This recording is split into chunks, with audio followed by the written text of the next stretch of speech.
WCBI News at 6 starts now.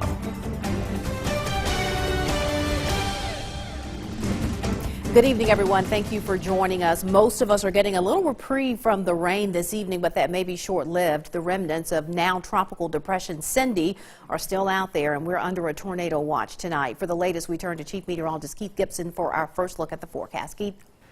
Hey, Andrea, right now you can see that tornado watch. These counties outlined in the yellow from Grenada to Sullivan and south again until 10 o'clock. At this point in our viewing area, nothing too crazy. Columbus, Tupelo, or Alpha Insurance Camera Network, you can see some clouds and some sunshine, and if you look closely at those trees, some breezes. And we do have some gusty wind now moving into Calhoun City with this little batch of showers and thunder showers, maybe some wind gusts between 30 and 40 miles per hour.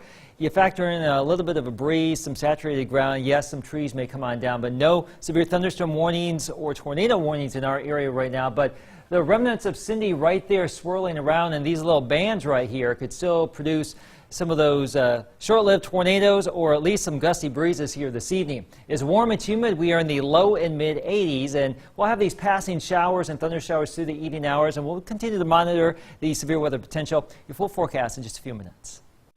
All right, Keith, thanks a lot. Tropical storm Cindy spreading some bad weather across the southeast, bringing a lot of rain and strong winds to many areas. Well, with more rain expected across our viewing area, some residents are getting ready for it. Our Jory Talley joins us live now with more on how some residents are trying to keep from getting bogged down. Jory? Andrea, Lamar County hasn't had much flooding, but some residents have because they live on roads like the ones I'm standing on. And as you can see, the rain and the dirt roads don't mix well. These roads are usually the first ones to wash out or flood from heavy rains.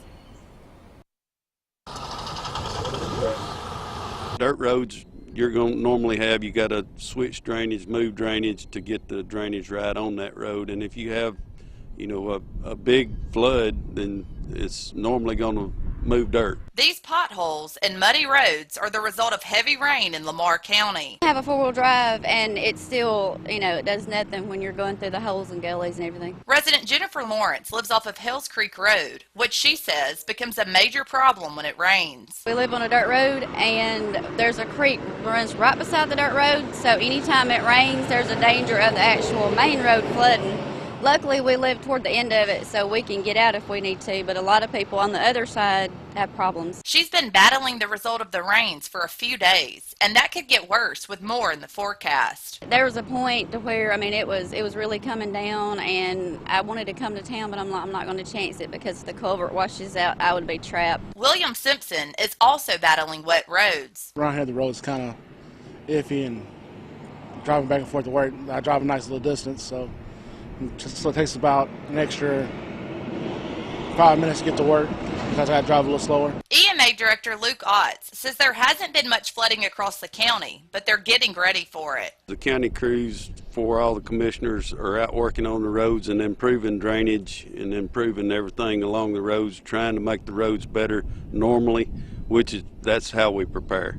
And then you fix them as the big rain washes them out. Ott says there's been reports of a few trees down in the area and that county crews have been out busy working roads. Reporting live in Lowndes County, Jory Talley, WCBI News. Andrea?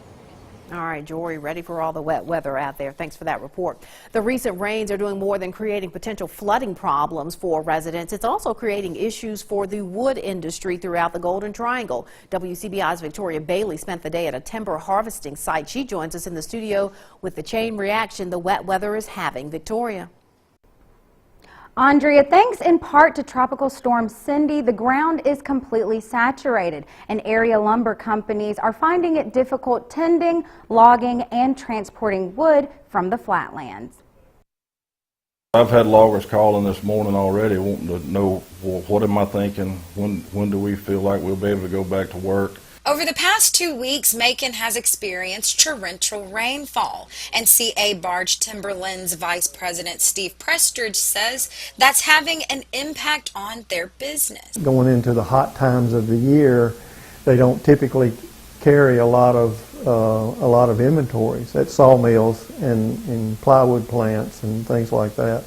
So especially when we get a tropical system coming through like we have that dumps a lot of rain, when your inventories are typically lower anyway, then that tends to make everybody a little more nervous. Nobody more than Trevor Eves, who makes his living by the ton. These last 2 weeks has been tough. You know, we don't make money if we don't get the wood to the mill, and they got to have the wood too, so we got to kind of work together, you know, and work diligently when the sun is shining. Justin Moffitt says even though work is difficult with the rain pouring down, it's not necessarily impossible. It's going to affect the loggers first and then the truckers. As long as we can move the loggers to the tracks that will work in wet times like we're having now, the truckers can follow suit and proceed hauling the material. According to our chief meteorologist Keith Gibson, most of our area is under a flash flood watch until Friday. Prestridge says with that being the case, it could keep them out of the flatlands for a while. At least 4 to 5 days before the soil moisture drops to the point to where you won't have a negative impact by going in there with your logging equipment.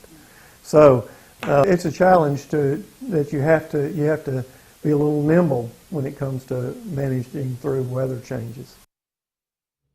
Now, wood production depends on the season, ground, and of course the weather. And that was according to Barge Forest Product Company owner David Barge, is working with under normal circumstances. The company is able to produce 28.5 million board feet a year. Barge says when the unseasonable rain starts to pour in, however, they don't have to necessarily panic. Log inventory of the size that we have can carry us a lot longer than most mills in Mississippi who require much larger production of logs every day. We do have enough inventory that we're not giving out of logs at this point. Barge currently has 3 months worth of inventory work with until things dry up. Andrea? All right, Victoria Bailey in our studio with that story tonight. A court ruling clears the way for a controversial bill to become law in Mississippi. Today, a 3-judge panel of the Fifth Circuit Court of Appeals reversed a lower federal court's decision to strike down House Bill 1523, claiming the challenge lacked standing. House Bill 1523, you may remember, was introduced last year, and it protects anyone who refuses marriage-related services because of their religious beliefs. District Court Judge Carlton Reeves blocked the law minutes before it was supposed to go into effect, ruling that it amounted to unequal treatment for LGBT people. Today's ruling says the plaintiffs had not been harmed by the law and had no standing to sue. The court ruling also says the law will stand until someone can show injury in fact and file a lawsuit. The plaintiffs plan to appeal. Well, this week, the Oktibbeha County Board of Supervisors submitted a request to have fiber optic cable installed throughout the entire county. The cables would ensure high-speed internet to rural communities. More than 10,000 residents in the county have expressed interest in the service, and the move is getting some support from the state level. The digital economy is not getting slower, it's getting faster. So bringing internet service to the rural parts of Mississippi, it's not just about Facebook, it's about education, it's about economic development. It's about making sure that rural children on the dirt and dusty roads of our state have the same opportunity as children living in our big cities. That's why it's a top priority for me.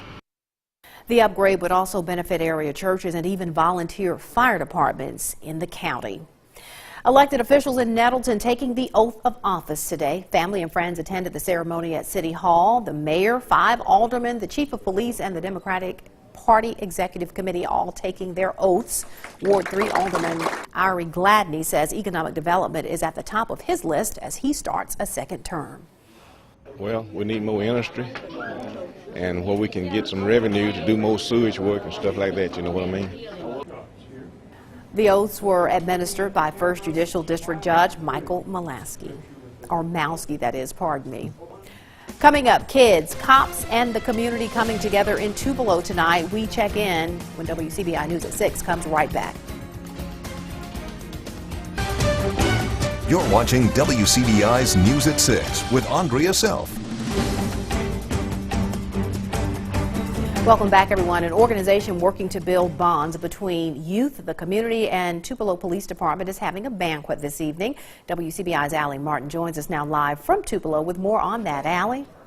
Thank you. We're here inside the beautiful Tupelo Country Club. It is the first ever Tupelo Police Athletic League banquet and fundraiser. Joining us now is Major Anthony Hill with Tupelo Police Department. Major Hill, thank you so much for being with us. Tell us, this is a big event for Police Athletic League. Y'all do a great work with the young people here. Yes, sir. This is our first annual Police Athletic League banquet / fundraiser.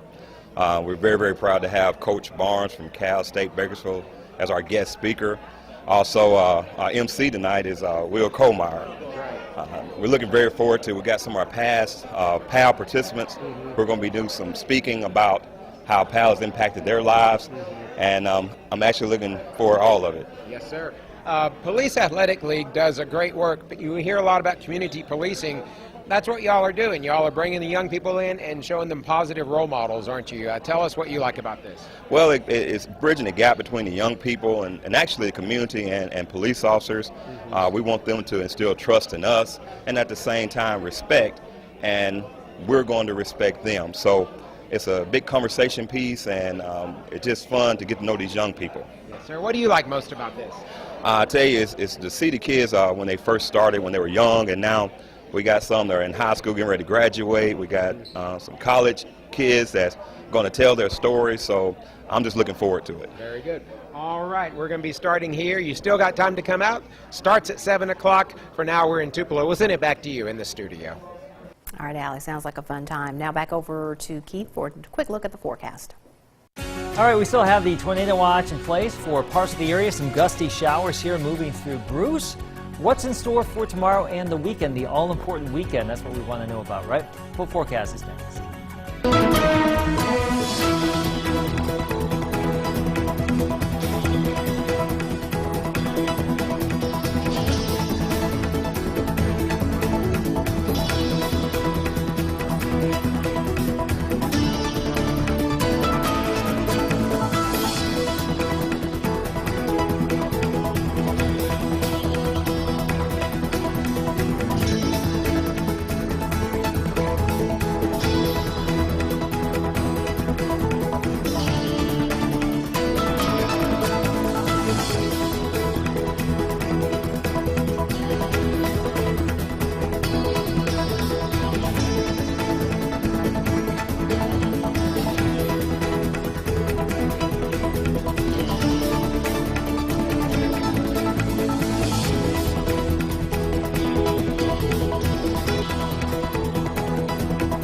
Your first alert weather forecast with Chief Meteorologist Keith Gibson. A rash of severe weather reports over here in Birmingham, Alabama. These little red dots illustrate where tornadoes were spotted today. And I want to show you this video here. This is from Fairfield, Alabama, just west of downtown Birmingham. And right there, that is one of those tornadoes over there in the Birmingham metro. So we've actually had some circulations here in the region today producing tornadoes, some rotating storms. We've dodged the bullet here in our area. You can see some of those ominous clouds with our Alpha Insurance camera from downtown Tupelo. That batch of gusty showers now lifting towards Tupelo. Maybe some wind gusts over 30 miles per hour in this.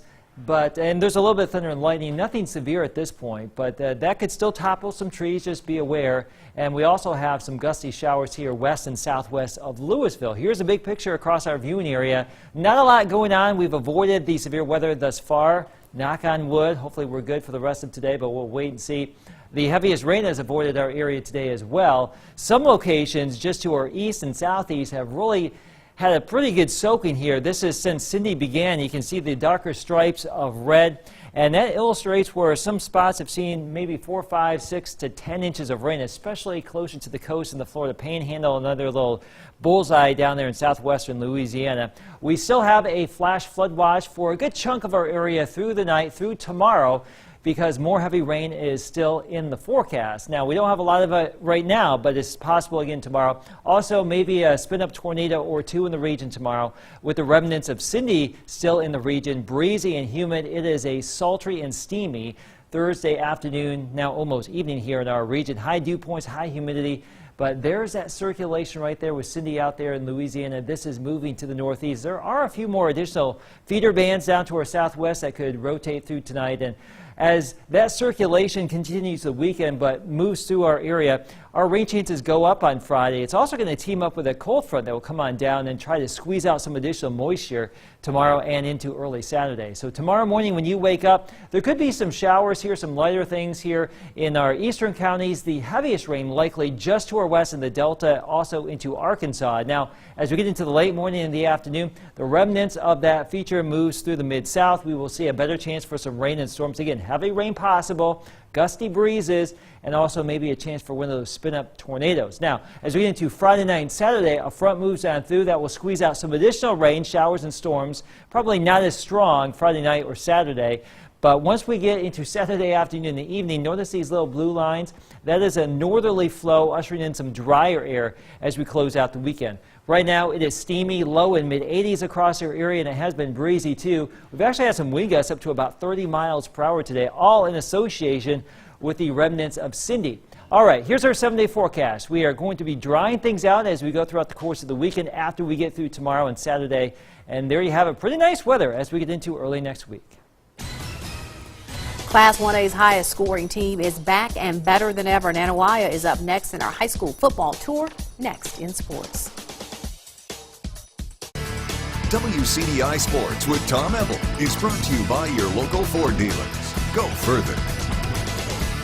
There's a certain squad from Winston County that has all the attention of 1A football. This year's team out of Nanawaya has one goal in mind, bringing back the school's first gold ball. The Warriors are the fourth stop on the high school football tour. WCBI's 60 Schools in 60 Days is brought to you by Toyota, Let's Go Places, and Emerson Animal Hospital, where your pets are family in West Point. The highest scoring team in all of Class 1A is back and possibly even better than ever. Nanawaya averaged a lethal 45 points per game during their 2016 campaign, and the Warriors won their third straight district championship. And with what's returning, there could be history on the horizon. We've got a lot of good players coming back. We lost some good ones, but whenever you have some of those quality skill guys that we have coming back, I'm excited to see how they've progressed. We got the two best players in the state, and we're working hard every day, and we're going to be good. Oh yeah, I probably should have mentioned that Thunder and Lightning are back. Tobias Glass and Chris Smith combined for 2,700 yards rushing and 51 touchdowns a season ago. Nanawaya certainly has all the talent to be a force once again in 2017, but the Warriors, they will lean heavily on Thunder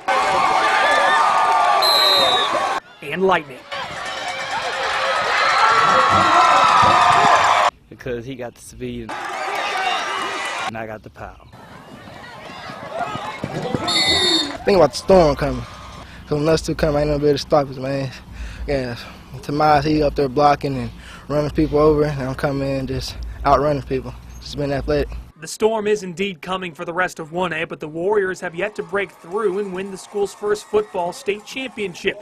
They hope that this year is their year and they finish it off the right way. Well, that's all that gets talked about around here is going to state. We don't talk about it. When I hear my kids talk about it, I try to squash it pretty quick. I don't want them to get so caught up in the destination that they don't enjoy the journey. I want to get to December, get us a state championship. Are you guys talking about that a lot? No, sir. No, why is that? Because you got to grind to get there. All 3 years we come short in South State. I just want to get past that year. And I want to work better, the whole team, because sometimes we get the lacking and we just give up a little bit. But this year, it's not going to happen. Nanawaya will begin the season on the road at Hatley before finishing up the month of August at home versus Union. With the Warriors on the high school football tour, Robbie Donahoe, WCBI Sports. Holka native Tyreek Reed turns his dream into a reality, officially signing to join the Texas Rangers organization. The Rangers drafted the ICC product in the 8th round of this year's MLB draft. Reed becomes the 19th ICC Indian to be drafted into the show and the second highest pick in program history. The Mississippi State commit was sensational for ICC in his sophomore year, leading the country with a .504 batting average to go along with 15 homers and 57 RBI. So big congrats to Tyreek heading to play pro ball. Big accomplishment for him. And we were talking about it at 5. Football is here. Football is here. Football is here. And then coming up tomorrow, of course, we have Knox Pater, so the tour keeps rolling on. I think having Dak in town sort of ushered it on in for us officially, didn't it? Earlier It this never week. sleeps, ever. All right, we'll have a last look at the forecast when we come back. Stay with us. Some gusty showers still in our region right now. We have that tornado watch again until 10 o'clock for those yellow shaded counties. We'll keep you updated here. Nothing too crazy at this point, but there is some gusty breezes out there. We'll do it again tomorrow. Probably a better chance for more widespread showers and storms tomorrow, Andrea, on Friday. And those rain chances go away by next week. Might I suggest a good book or a good movie for the weekend? Stay inside. Maybe Saturday. Sunday could be okay. All right, that's the news at 6. Enjoy the rest of your evening.